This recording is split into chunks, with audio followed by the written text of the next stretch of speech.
2021 সালে আমার এই মামলাটা যখন আমার কাছে ক্লায়েন্ট নিয়ে আসেন, তখনই তিনি আশঙ্কা প্রকাশ করেন যে যেহেতু তার টাকা নাই অতএব তার বিচার নাই।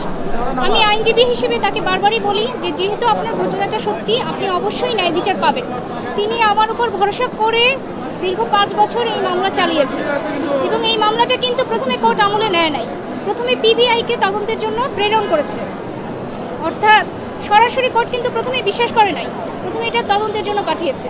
পিবিআই দীর্ঘ 6 মাস তদন্ত করেছে, তদন্তে সত্যতা পেয়েছে যে আসামি তামিমা সুলতানা ডিভোর্স না দিয়ে রাকিব হাসানকে বিয়ে করেছেন এবং তিনি যে ডিভোর্সের কাগজগুলো জাল জালিয়াতির মাধ্যমে বানিয়েছেন সেটারও সত্যতা পেয়েছে। উপরন্তু সেই জাল জালিয়াতি কাগজের বিষয়ে ডাক বিভাগের ডিজিএম এসে নিজে সাক্ষী দিয়েছেন যে এই কাগজগুলি ডাক বিভাগের ডাক রসিদ নয়, বরং এগুলো জালিয়াতির মাধ্যমে সৃজন করা হয়েছে।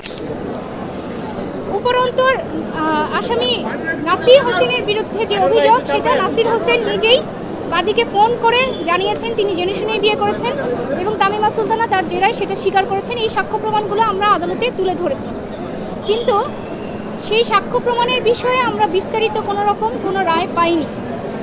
রায়ে আসামিদেরকে খালাস দেওয়া হয়েছে, অথচ আজ 10 জুন, অথচ 3 দিন আগেই আসামি পক্ষের আইনজীবী মিডিয়াতে বলেছেন যে দুইজনেই খালাস পাবে। সেখান থেকে আমাদের প্রশ্ন উত্থাপন হয় তখনই যে আসামি পক্ষ খালাসের বিষয়ে আগে থেকে কিভাবে জানেন। সেই প্রশ্নটা আসলে আমার কাছে না, সেই প্রশ্নটা জাতির কাছেই থাকতো যে আসামি পক্ষ আগে থেকে কিভাবে জানেন।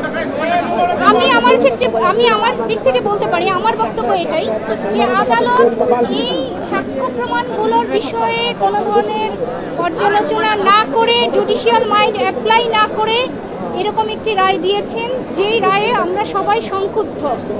আমি মনে করি অপরাধীদেরকে ছেড়ে দেওয়া বাদীর সাথে অন্যায় করার শামিল।